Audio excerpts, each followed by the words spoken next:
ओम नमः शिवाय। हर हर महादेव। सभी प्यारे भक्तगणों को हरियाली तीज की ढेर सारी शुभकामनाएं। प्रिय भक्तगणों, आज श्रावण माह के शुक्ल पक्ष की तृतीया तिथि है और आज हरियाली तीज का व्रत है। इसे श्रावणी तीज, छोटी तीज के नाम से जाना जाता है। आज ही के दिन माता पार्वती और भगवान शिव का प्रथम मिलन हुआ। शिव जी ने उन्हें अपनी अर्धांगिनी बनाने का वचन दिया। इस दिन महिलाएं निर्जल व्रत रखती हैं। शिव पुराण के अनुसार इस व्रत को करने से, कथा को सुनने से स्त्रियां अखंड सौभाग्यवती होती हैं। कुंवारी कन्याओं को योग्य वर की प्राप्ति होती है। घर में, परिवार में माँ गौरी अन्नपूर्णा स्वरूपा की कृपा बनी रहती है। प्रिय भक्तों, कहा जाता है सबसे पहले हरियाली तीज का व्रत माँ पार्वती ने किया। इस व्रत के प्रभाव से ही भगवान शंकर उन्हें पति रूप में प्राप्त हुए। तो आज मैं आपको सुनाने जा रही हूँ हरियाली तीज की बड़ी ही दुर्लभ संपूर्ण व्रत कथा, जिसे आप सभी भक्तगण बड़ी श्रद्धा और प्रसन्नचित मन से पूरा अवश्य सुनिएगा।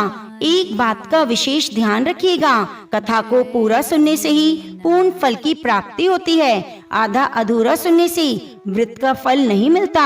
माता पार्वती ने भगवान शिव को पति रूप में प्राप्त करने के लिए 107 बार पृथ्वी पर जन्म लिया, पर एक बार भी वे भोलेनाथ को पति रूप में प्राप्त ना कर सकी। 107 बार जन्म लेने के बाद जब माता पार्वती ने 108वीं बार पर्वतराज हिमालय के घर जन्म लिया, तब उन्होंने भोलेनाथ को पति रूप में प्राप्त करने के लिए बहुत कठिन तपस्या की। माता पार्वती की कठिन तपस्या से प्रसन्न होकर भोलेनाथ ने उन्हें मनोकामना पूरी होने का वरदान दिया। तभी से ऐसा माना जाता है, जो भी स्त्री पूरी श्रद्धा और आस्था के साथ व्रत और पूजन करती है, कथा को सुनती है, अखंड सौभाग्य की प्राप्ति होती है। कैलाश पर्वत का वह शिखर जहाँ हिमशिलाएं चंद्रमा के प्रकाश में चांदी की तरह चमक रही थी, चारों ओर ऐसी नीरवता थी कि हवा की सरसराहट भी सुनाई दे जाए। उस शिखर पर व्याघ्र चर्म बिछाए भगवान आशुतोष विराजमान थे। उनके समीप बैठी थी माँ पार्वती। माँ पार्वती ने बड़े प्रेम से पूछा, श्रावण मास के शुक्ल पक्ष की तृतीया तिथि आपको इतनी प्रिय क्यों है? आज के दिन आपके मुख पर विशेष आभा दिखाई देती है, कृपया मुझे बताइए। यह सुनकर भगवान शंकर मुस्कुराए। वह मुस्कान जिसमें युगों की स्मृति भरी हुई थी। उन्होंने कहा, गिरिजे, तुम भूल चुकी हो, इस तिथि का रहस्य कोई और नहीं, स्वयं तुम हो। आज ही के दिन मैंने तुम्हें अपनी अर्धांगिनी के रूप में स्वीकार किया। उस एक क्षण तक पहुंचने के लिए तुम्हें जो मार्ग तय किया, वह इस सृष्टि में किसी और ने तय नहीं किया। भगवान शिव की ऐसी बात सुनकर माँ पार्वती अत्यंत विस्मित रह गई। तभी महादेव ने उस कथा को कहना आरंभ किया। उन्होंने कहा, हे देवी, तुम्हारा यह जन्म तुम्हारा पहला जन्म नहीं। तुमने 107 जन्मों तक मुझे पाने के लिए तप किया और 108वां जन्म है। लेकिन इससे भी पहले एक जन्म ऐसा था जिसे मैं आज तक भूला नहीं पाया। और फिर महादेव की दृष्टि दूर क्षितिज पर जाकर स्थिर हो गई। उन्होंने इस प्रसंग को सुनाना आरंभ किया। हे देवी, तुम प्रजापति दक्ष की पुत्री सती थी। तुमने मुझे बरा था अपने पिता की इच्छा के विरुद्ध, और एक दिन तुम्हारे पिता ने एक विशाल यज्ञ का आयोजन किया जिसमें सभी देवता आमंत्रित थे। सिर्फ मुझे नहीं बुलाया गया और तुम बिना निमंत्रण के वहां पहुंच गई। वहां भरी सभा में तुम्हें मेरा अपमान सुनना पड़ा। तुम्हारे पिता ने मुझे शमशानवासी कहा, अमंगल कहा। हे देवी, तुमने वह सह लिया होता तो शायद संसार तुम्हें भूल गया होता, लेकिन तुमने उसे सहा नहीं। तुमने कहा, जिस शरीर को इस पिता से पाया है, अब उसे धारण करने का कोई अधिकार नहीं, क्योंकि मेरे पिता ने मेरे पति को कटु वचन कहे हैं, उनका अपमान किया है। इतना कहकर तुमने योग अग्नि में अपना शरीर त्याग दिया। उस दिन जो मेरे अंदर टूटा, उसका वर्णन शब्दों में नहीं है। मैंने तुम्हारे निष्प्राण शरीर को कंधे पर उठा लिया और संपूर्ण त्रिलोकी में भटकता रहा। फिर मैं समाधि में लीन हो गया, ना कोई इच्छा न प्रतीक्षा, बस एक निश्चल शून्य। और तब हे पार्वती, तुम पुनः मेरे लिए आई, इस संपूर्ण संसार के कल्याण के लिए। पर्वतराज हिमालय और महारानी नैना के घर तुमने जन्म लिया। जिस दिन तुम्हारा जन्म हुआ, देवऋषि नारद मुनि वहाँ आए। उन्होंने तुम्हारे पिता से कहा, हे गिरिराज, यह कन्या साधारण नहीं, इसका विवाह उस योगी से होगा जिसका न कोई कुल होगा न घर। यह सुनकर तुम्हारी माता का हृदय कांप उठा। बालपन से ही तुम्हारे मुख में एक ही नाम निकलता, शिव शिव शिव। तुम्हारी सखियां गुड़ियों से खेलती, तुम मिट्टी का शिवलिंग बनाकर उस पर बिल्व पत्र चढ़ाती, और जब तुम बड़ी हुई तुम्हें ज्ञात हुआ मैं हिमालय की गोद में समाधिस्थ हूँ। तुम प्रतिदिन वहाँ आने लगी। मेरे आसन के आसपास की धूल तुम अपने आंचल से पहुँचती, ताजे फूल चढ़ाती, जल अर्पित करती, चुपचाप लौट जाती। ना कोई मांग न शिकायत, लेकिन मेरी समाधि टूटी नहीं। देवताओं ने व्याकुल होकर कामदेव को भेजा, वे मेरे मन में विकार उत्पन्न करें। कामदेव ने अपना पुष्प बाण छोड़ा और मेरी समाधि भंग हुई। इस वजह से मैंने क्रोध में अपना तीसरा नेत्र खोला। कामदेव उसी क्षण भस्म हो गए और फिर मैं वह स्थान छोड़कर चला गया। उस दिन तुम्हारे पास दो मार्ग थे, एक लौट जाना और फिर पिता की इच्छा मानकर विवाह कर लेना, दूसरा मार्ग जो कोई नहीं चुनता, तुमने दूसरा मार्ग चुना। इतना कहकर महादेव कुछ क्षण के लिए मौन हो गए और फिर उन्होंने कहा, तुमने अपनी माता से कहा था, माँ, मैंने जिसे मन से वर लिया मैं उसी को अपनाऊंगी। तुम्हारी माता ने तुम्हें रोकने का प्रयास किया। उमा, मत जाओ। और हे देवी, उस वचन से तुम्हारा एक नाम उमा भी पड़ा। माता के रोकने के बाद तुम रुकी नहीं।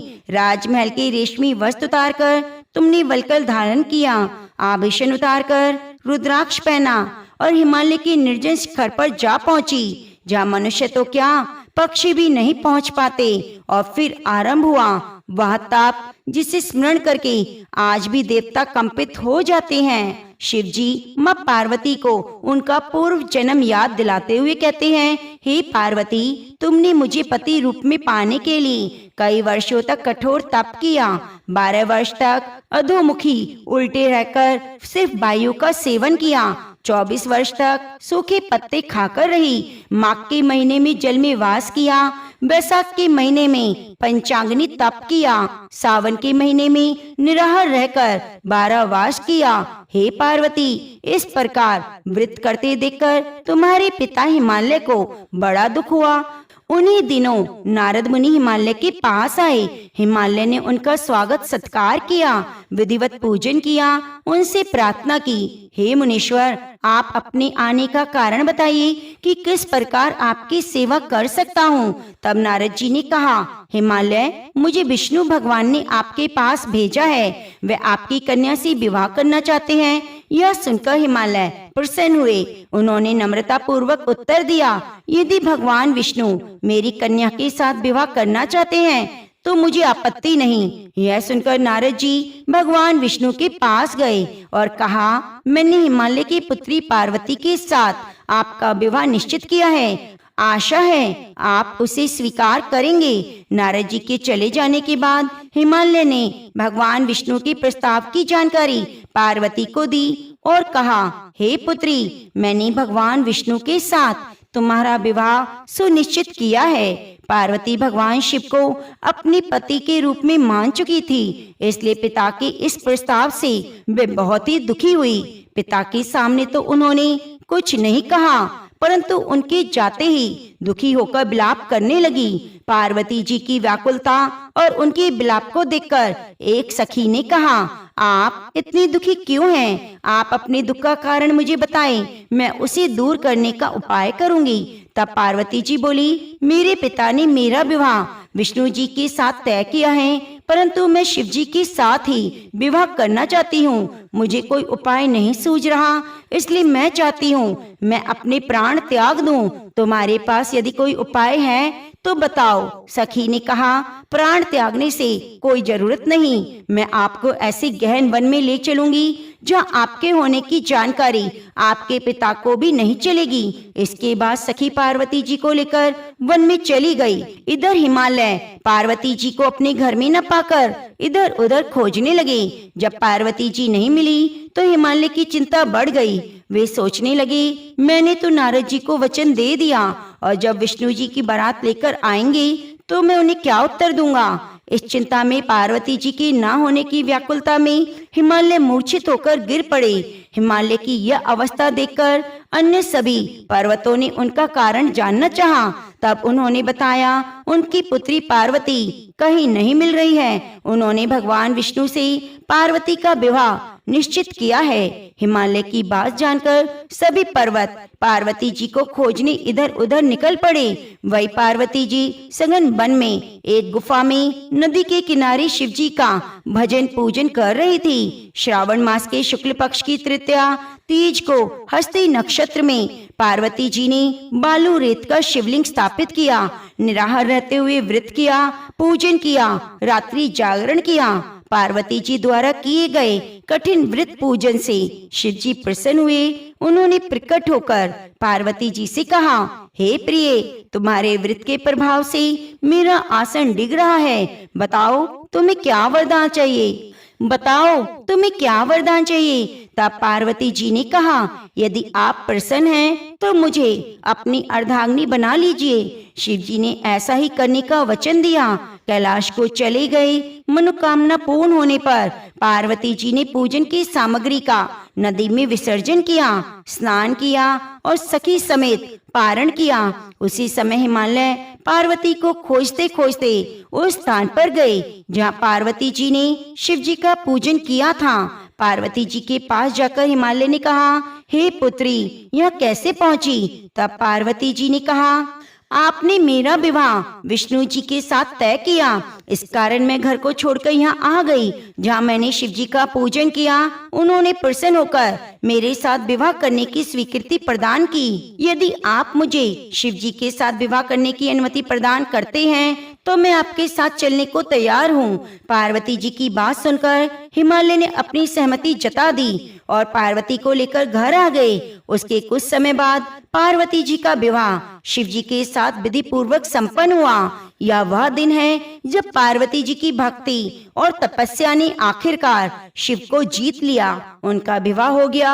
यह त्योहार सनातन धर्म की परंपराओं में गहराई से निश्चित है और विवाह के बाद शाश्वत संबंध का प्रतीक है। तीज की कथा केवल कथा नहीं बल्कि अटूट विश्वास और प्रेम का प्रतिनिधित्व है। महिलाएं अपने वैवाहिक सुख और अपने परिवार की खुशहाली के लिए आशीर्वाद मांगने के लिए हरियाली तीज का व्रत करती हैं। यह व्रत एक पत्नी के समर्पण और शक्ति का प्रतीक है जो देवी पार्वती के शिव की पत्नी बनने के दृढ़ संकल्प को दर्शाता है। इतनी कथा सुनने के बाद माँ पार्वती ने कहा, हे भोलेनाथ, हरियाली तीज में 16 श्रृंगार का बड़ा महत्व है। अब मैं आपसे हरियाली तीज से संबंधित 16 श्रृंगारों की विशेषताओं का वर्णन सुनना चाहती हूँ। भोलेनाथ बोले, हे देवी, जब तुम मेरी कवच बनके मेरी रक्षा कर रही होती हो तो मुझ पर क्या संकट आ सकता है। सुहागन धर्म की मर्यादा के अनुसार स्त्री का आचरण पुरुष का जीवन कवच है। अपनी मांग को सिंदूर से सुशोभित करना तुम मेरी दीर्घ आयु सुरक्षित करती हो। सुहागन का गौरव नख छिद्र नथनी ग्रहण करती हो। हे गौरी, मंगलसूत्र और उनकी काली मोती अनिष्ट से मेरी रक्षा करते हैं। लाल वस्त्र धारण कर तुम मेरी समृद्धि का कारण बनती हो। पाँव की पायल मुझे सकारात्मक ऊर्जा से परिपूर्ण करती हैं। बिछिया धारण कर वंश वृद्धि में मेरी सहभागिनी बनती हो। जिसकी पत्नी इतनी सुमंगली हो उसका अमंगल कैसे हो सकता है। बिंदी स्त्रियों की आज्ञा चक्र को सक्रिय करके उनका आत्मविश्वास बढ़ाती हैं। अपने पति की लंबी आयु के लिए स्त्रियां मांग में सिंदूर लगाती हैं। मांग का सिंदूर स्त्रियों की एकाग्रता को बढ़ाता है। आंखों का काजल स्त्रियों के जीवन में मंगल दोष कम करके बुरी नजर से बचाता है। आंखों का काजल स्त्रियों के वात्सल्य का प्रतीक है। बालों में गजरे का श्रृंगार स्त्रियों को ताजगी और ऊर्जा से भर देता है। गजरे से आने वाली खुशबू स्त्रियों के मन को शांत बनाए रखती है। इसके अलावा नाक में पहनने वाली नथनी से पति का स्वास्थ्य अच्छा रहता है। घर में धन धान्य की वृद्धि होती है। कानों की बालियां स्त्री की सेहत को अच्छा बनाए रखती हैं। पति के प्रति समर्पण भाव को दिखाती हैं। गले में जो मंगल सूत्र पहनती है वह काले मोती और सोने के मोती से बना मंगल सूत्र पति के प्रति प्रेम और आदर को बढ़ाता है। सुहागिनों के हाथों की मेहंदी का गाढ़ा रंग आपसी प्रेम का संकेत है। साथ ही मेहंदी की खुशबू मानसिक तनाव को कम करती है। हे पार्वती, मैंने तुमसे वह गुण रहस्य कहा जिसका आख्यान तुम्हें सुनाया, जिसके कहने सुनने से व्यक्ति का कल्याण होता है। सुहागिन महिलाएं इस व्रत को करके अखंड सौभाग्यवती होती हैं। हे भोलेनाथ, हे माँ पार्वती, आपका व्रत जो भी महिलाएं करें, जो भी माताएं करें, उनके व्रत को संपूर्ण करना, उनके सुहाग की रक्षा करना, अखंड सुहाग देना। तो प्रिय भक्तजनों, आइए आपको सुनाते हैं तीज माता की कथा। इस कथा को आप अंत तक जरूर सुनिएगा। एक नगर में एक बहुत ही धनवान साहूकार था। उसकी पत्नी पतिव्रता थी। उस साहूकार का एक वैश्य से संबंध था। पापों के फल से उस साहूकार को कोढ़ हो गया, तब भी उसने वैश्या के यहाँ जाना नहीं छोड़ा। एक दिन वह अपनी पत्नी से कहता है, मुझे उस वैश्या के घर ले चल। वे बेचारी पति की आज्ञा का मान रखने के लिए पति को वैश्या के पास ले गई। वह पैसे की भूखी थी। वह साहूकार अपनी पत्नी की गहनी ले जाकर उस वैश्या को दे देता। पत्नी पतिव्रता थी, इसलिए वह जो चाहता पत्नी वही करती। श्रावण मास के महीने में हरियाली तीज का व्रत आया। साहूकार ने कहा, मुझे यह वैश्या के पास ले चल। प्रिय भक्तगणों, साहूकार की पत्नी दिन भर भूखी थी, फिर भी उसे वह वैश्या के यहाँ ले गई। उस दिन साहूकार से बीमारी के कारण चला नहीं जा रहा था। वह उसे अपनी पीठ पर लादकर वहां ले गई। साहूकार ने पत्नी से कहा, मैं लौट कर आऊंगा, तब तुम यहीं खड़ी रहना। उस दिन वह वैश्या देव योग से झरोखे से देख रही थी। उसने साहूकार से पूछा, क्या वह तुम्हारी नौकरानी है जो तुम्हें कंधे पर बिठाकर लाई? साहूकार ने बताया, नहीं, वह मेरी पत्नी है। यह सुनकर वैश्या का मन दुख से भर गया। उसने साहूकार को समझाया वह वापस अपने घर लौट जाए। आज तीज का व्रत है, तुम्हारी पत्नी ने व्रत किया होगा, उसे पूजा करनी होगी। प्रिय भक्तगणों, तीज माता ने वैश्या का मन बदल दिया। उसने साहूकार को उसकी गहने दे दिए और पत्नी के साथ लौट जाने को कहा। यह भी कहा वह वापिस यहाँ कभी ना आए। साहूकार की पत्नी नीचे खड़ी थी, तभी तेज बारिश होने लगी। वह बहुत दुखी हो रही थी क्योंकि उसे तीज की पूजा करनी थी। उसी समय पानी में बहती हुई पूजा की सामग्री और नीम की टहनी वह आ गई। उसने आराम से पूजा कर ली। तभी चांद भी निकल आया। वह चांद को अर्घ देने लगी। उसी समय उसका पति भी वहां आ गया। अर्घ के जल के छींटे साहूकार पर पड़ गए। उसका कोढ़ ठीक हो गया। साहूकार को अपने ऊपर बहुत गिलानी हुई। उस दिन से वह अपनी पत्नी का मान सम्मान करने लगा। तीज का व्रत करने से साहूकार ने अखंड सौभाग्यवती हुई। उसका पति रोग मुक्त हुआ। हे तीज माता, जैसे आपने उसके दुख दूर किए, ऐसे सबके करना। कहानी कहते सुनते हुंकारा भरते सभी के जीवन में मंगल करना। ओम नमः शिवाय। मेरी प्यारी सखियों, हरियाली तीज की महकती सुबह में आज आप इस दिव्यमयी कथा को सुनिए। वीडियो को लाइक करके अपने सुहाग की लंबी आयु के लिए माँ पार्वती की जय जरूर लिखिए। एक छोटा सा गांव था, चारों ओर हरियाली थी। आसमान में काले बादल छाए रहते। कभी रिमझिम बारिश होती तो कभी तेज फुहारे। पेड़ों की डालियां भी झूले पड़ गए थे। गांव की महिलाएं हरे रंग की साड़ियां पहनकर तीज के गीत गाती। कहीं मेहंदी लग रही थी, कहीं चूड़ियों की खनक सुनाई देती और कई सखियां झूले पर बैठकर गा रही थी, सावन आया रे। लेकिन उसी गांव में एक छोटी सी कच्चे घर में एक स्त्री चुपचाप बैठी थी। उसका नाम था गौरी। गौरी बहुत गरीब थी। उसके पति माधव मेहनत मजदूरी करके किसी तरह घर चलाते। घर में बूढ़ी सास थी और एक छोटी बेटी। गरीब इतनी कि कई बार चूल्हा भी बिना जले रह जाता। लेकिन गौरी के मन में भगवान शिव और माँ पार्वती के प्रति अटूट श्रद्धा थी। हर सुबह वह घर के एक कोने में मिट्टी से छोटा सा शिवलिंग बनाती, उसकी पूजा करती। एक दिन गांव की महिलाओं ने गौरी से कहा, बहन, कल हरियाली तीज है, तुम भी हमारे साथ मंदिर चलना। गौरी मुस्कुराई, लेकिन उसकी आंखों में उदासी थी। उसने कहा, मन तो बहुत है बहन, लेकिन मेरे पास नई साड़ी नहीं, न मेहंदी, न पूजा के लिए मिठाई। एक महिला बोली, अरे पूजा में इतना सब जरूरत नहीं। गौरी ने मुस्कुराकर कहा, मैं जानती हूँ माता को वस्तुओं की नहीं भावना की जरूरत है। तो बस एक लोटा जल चढ़ाकर भी खुश हूँ। लेकिन भीतर से वह दुखी थी, क्योंकि हरियाली तीज उसके लिए केवल एक त्योहार नहीं था। वह दिन माँ पार्वती ने अपने पति के सुख और परिवार की रक्षा के लिए प्रार्थना करती थी। अगली सुबह गौरी जल्दी उठी। उसने घर साफ किया, आंगन में थोड़ी सी मिट्टी से सुंदर सा चौक बनाया, लेकिन पूजा के लिए घर में कुछ भी नहीं था। उसने अनाज का डिब्बा खोला, अंदर केवल एक छोटी मुट्ठी चावल।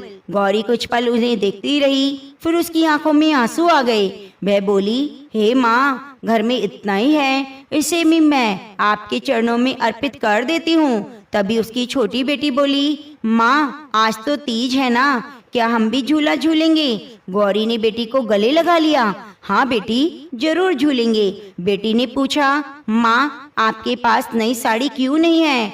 गौरी कुछ बोल नहीं पाई। उसने बस मुस्कुराकर कहा, मेरी बेटी, माता पार्वती का आशीर्वाद ही मेरी सबसे सुंदर साड़ी है। दोपहर होते होते गौरी ने मिट्टी से शिव पार्वती की छोटी सी प्रतिमा बनाई, उसके सामने दीपक जलाया, एक लोटा जल रखा और वहीं मुट्ठी भर चावल अर्पित कर दिए। फिर हाथ जोड़कर बोली, हे माँ पार्वती, आज पूरे गांव में आपके लिए बड़े बड़े पकवान बने जा रहे हैं। किसी के पास सोने के आभूषण हैं, किसी के पास नई साड़ी है, किसी के पास तरह तरह के फल हैं, लेकिन मेरे पास कुछ नहीं।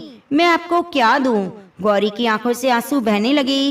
वह बोली, मेरे पास केवल मेरा विश्वास है, मेरा प्रेम है, मेरे पास मेरे पति का साथ है। हे माँ, मेरे सुहाग की रक्षा करना। मेरे घर में चाहे धन ना हो, लेकिन मेरे घर में आपका नाम कभी ना जाए। इतना कहकर वह रोने लगी। शाम होने लगी, बारिश तेज हो गई। गौरी पूजा समाप्त करके घर के बाहर बैठी थी। तभी उसने देखा एक बूढ़ी महिला बारिश में भीगती हुई उसके घर की ओर आ रही थी। उसके कपड़े भीगे हुए थे, चेहरा थका हुआ था। वह गौरी के दरवाजे पर आकर बोली, बेटी, बहुत भूख लगी है, क्या कुछ खाने को मिलेगा? गौरी ने घर के अंदर देखा, खाने के लिए कुछ नहीं था, बस वही थोड़े से चावल जिन्हें उसने अगले दिन के लिए बचाकर रखा था। उसने एक पल सोचा, फिर चावल उठा लिए। उसने बूढ़ी महिला के लिए भोजन बनाया। बूढ़ी महिला ने भोजन खाया, फिर बोली, बेटी, आज तीज का व्रत है, तुमने अपना भोजन मुझे दे दिया। गौरी मुस्कुराई, माँ, आप भी तो किसी की माँ जैसी हैं, आपको भूखा कैसे जाने देती? बूढ़ी महिला ने उसकी ओर ध्यान से देखा, फिर पूछा, तुम्हें अपने लिए क्या चाहिए? गौरी ने हाथ जोड़ दिए, मुझे कुछ नहीं चाहिए माँ, बस मेरे सुहाग की रक्षा करना, शिव पार्वती की कृपा बनी रहे। बूढ़ी महिला मुस्कुराई, बोली, तुमने आज मुझे भोजन नहीं कराया बेटी, तुमने अपनी भक्ति की परीक्षा पास की है। गौरी कुछ समझ नहीं पाई। रात गहरी हुई, गौरी सो गई। आधी रात के समय उसके कमरे में दिव्य प्रकाश फैल गया। घंटी की मधुर आवाज सुनाई देने लगी। गौरी ने आंखें खोली, सामने वही बूढ़ी महिला खड़ी थी, लेकिन उसका रूप बदल चुका था। सिर पर मुकुट, माथे पर सिंदूर, लाल हरे वस्त्र, चेहरे पर दिव्य तेज। गौरी कांपते हुए उठ बैठी। उसने हाथ जोड़कर कहा, माँ, सामने स्वयं माँ पार्वती थी। माता ने गौरी के सिर पर हाथ रखा और कहा, बेटी, आज तुमने मुझे सबसे मूल्यवान वस्तु अर्पित की है। गौरी रोते हुए बोली, माँ, मैंने तो आपको कुछ नहीं दिया। माँ मुस्कुराई, तुमने मुझे सोना नहीं दिया, तुमने मुझे चांदी नहीं दी, तुमने महंगे पकवान नहीं दिए, तुमने मुझे अपना सच्चा मन दिया है। फिर माँ बोली, याद रखना बेटी, भगवान को भोग की थाली से ज्यादा भक्त का भाव प्रिय होता है। जो प्रेम से एक बूंद जल चढ़ाता है, वह भी मुझे उतना प्रिय है जितना कोई हजारों कलश चढ़ाए।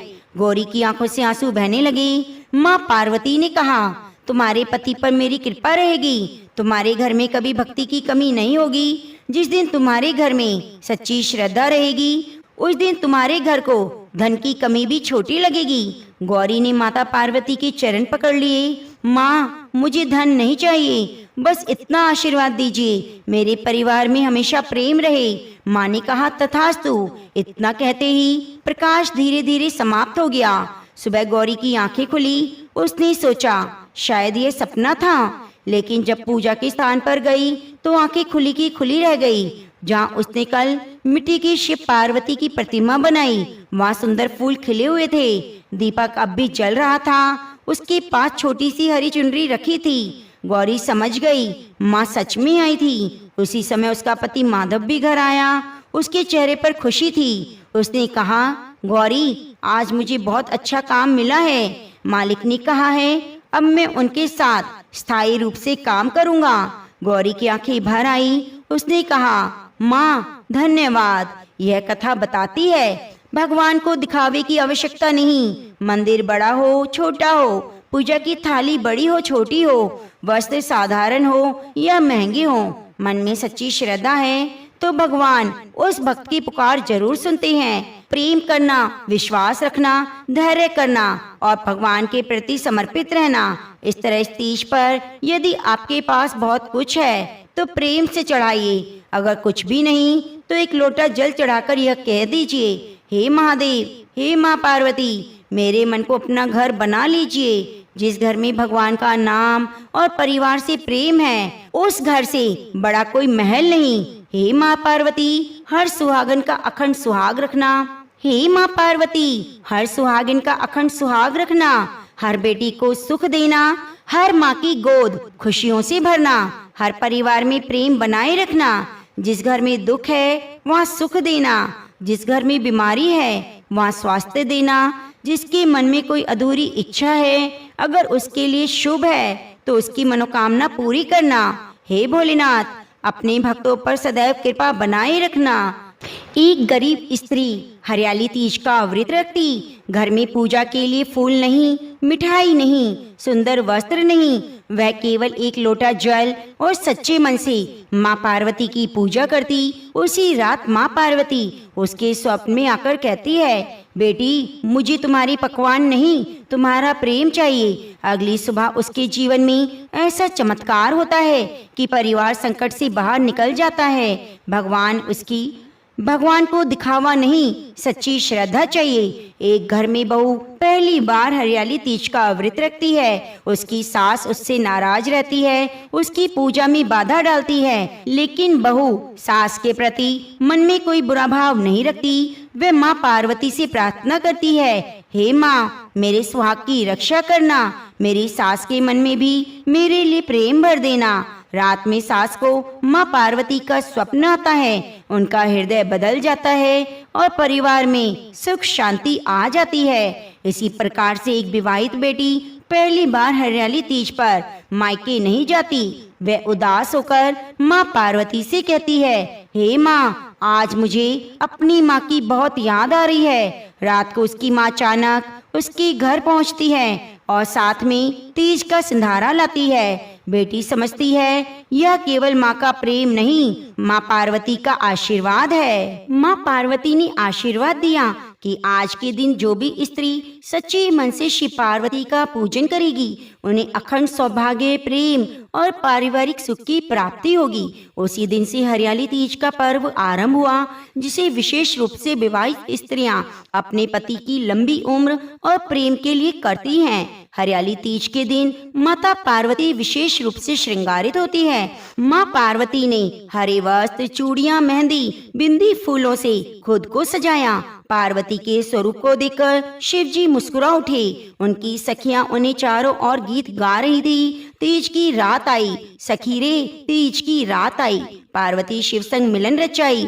श्रृंगार, भक्ति, प्रेम की यह छवि इतनी सुंदर थी कि देवताओं तक इस दिव्य संगीत गाया गया। हरियाली तीज केवल व्रत नहीं, उत्सव है। माता पार्वती ने कहा, प्रकृति जब हरियाली से भर जाती है तब स्त्रियों को भी अपने मन को प्रसन्न रखना चाहिए। झूले डालो, गीत गाओ, उत्सव मनाओ।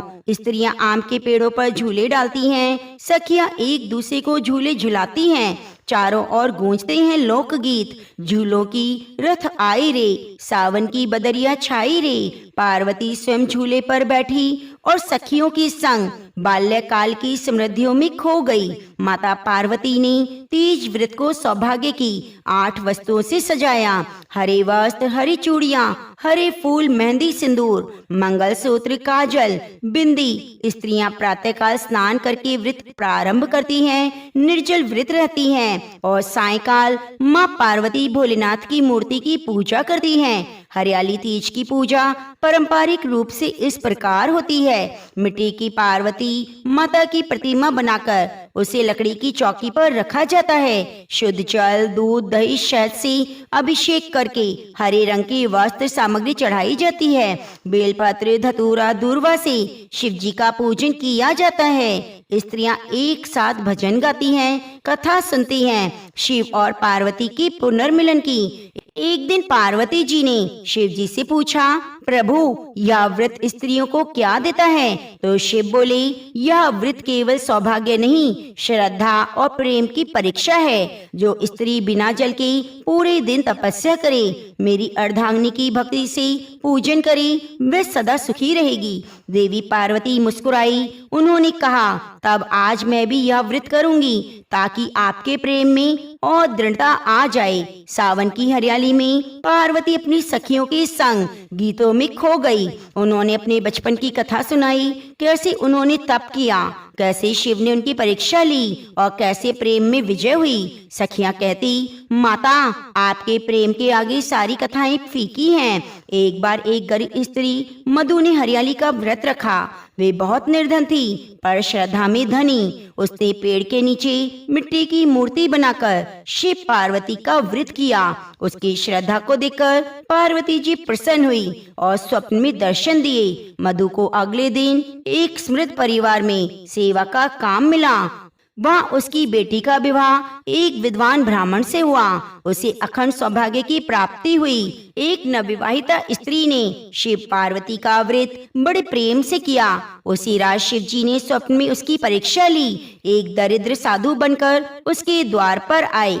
स्त्री ने व्रत का अन्न शिव को अर्पित किया। शिव प्रसन्न होकर बोले, हे देवी, तुमने अपना अन्न मुझे देकर मेरा व्रत पूर्ण किया। तुम्हारे घर से कभी अन्न की, प्रेम की, आनंद की कमी नहीं होगी। आज भी जब सावन आता है तो घर घर में स्त्रियां पार्वती का व्रत रखती हैं, हरी वस्त्र पहनती हैं, मेहंदी रचाती हैं, झूले डालती हैं, शिव पार्वती की कथा सुनती हैं। माता पार्वती आज भी कहती है, हे नारी शक्ति, तुम्हारा प्रेम, समर्पण, तप किसी तपस्या से कम नहीं। तीज तुम्हारी आस्था का पर्व है। अपने मन को हरा भरा करो।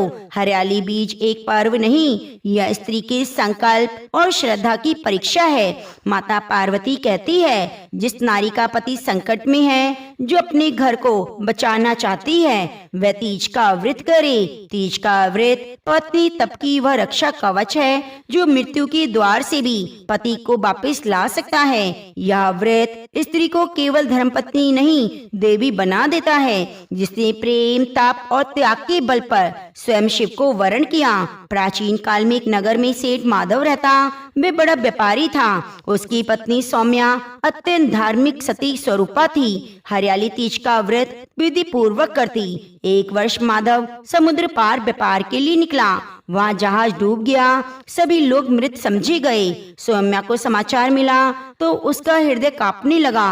उसने रोना नहीं छोड़ा। उसने कहा, जब तक हरियाली तीज का मैं व्रत करती हूँ, मेरा पति जीवित है। मैं मानती हूँ शिव पार्वती की कृपा से वे लौट कर आएगा। उसने उसी रात व्रत किया, उपवास किया, माँ पार्वती का ध्यान किया। अगली सुबह चमत्कार हुआ।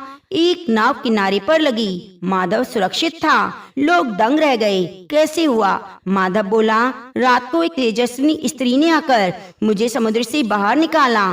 कहा, तेरी पत्नी तीज का व्रत करती है, तुझे लौटना होगा। एक दिन पार्वती ने शिव से कहा, स्वामी, क्या यह स्त्री जो मेरे नाम का व्रत करती है, क्या वह मुझे सचमुच पा सकती है? तो शिव बोले, जो तुझ में श्रद्धा से व्रत करेगी वह तुझ में लीन हो जाएगी। वे अपनी आत्मा में देवी जागृत करती है। उनकी भक्ति तुझसे भिन्न नहीं, तुझ में एकाकार हो जाती है। पार्वती ने तब वचन दिया, हर स्त्री जो प्रेम व्रत और तप से यह व्रत व्रत करेगी, मैं सदा उसके साथ रहूंगी। हरियाली तीज स्त्री को शक्ति प्रदान करती है। यह व्रत कहता है, तू दुख झेल पर त्याग ना छोड़, तू भूखी रह पर पति के लिए प्रार्थना कर, तू प्रेम कर पर बिना अभिमान के, तो व्रत रख दिखावा नहीं। यह व्रत नारी को तपस्विनी, प्रेममयी और देवी बनाता है। एक बार पार्वती ने पूछा, पर वो आपने मुझे क्यों वरण किया? शिव बोले, क्योंकि तुमने मुझे पाने के लिए वर्षों तक तप किया, तुम्हारा प्रेम मुझे खींच लाया, तुम्हारी श्रद्धा ने मेरे हृदय को जीत लिया। पार्वती मुस्कुरा उठी, बोली, तब मैं चाहती हूँ हर स्त्री को ऐसा ही प्रेम, समर्पण और तप प्राप्त हो। आज जब समय बदल गया है, जीवन की गति तेज हो गई है, रिश्तों में दूरियां बढ़ गई हैं, तो हरियाली तीज स्त्रियों के लिए वह दिन है जब वे रुकती हैं, संवरती हैं, मन से जुड़ती हैं। यह पर्व से पूजा पाठ का नहीं, यह प्रेम, एकता और स्त्री सम्मान का प्रतीक बन गया है। भारत के गांव से लेकर शहरों तक, मंदिर से लेकर मॉल तक हरियाली तीज की छाया दिखाई देती है। तो सब प्रेम से बोलो, भगवान शिव, मां पार्वती की जय।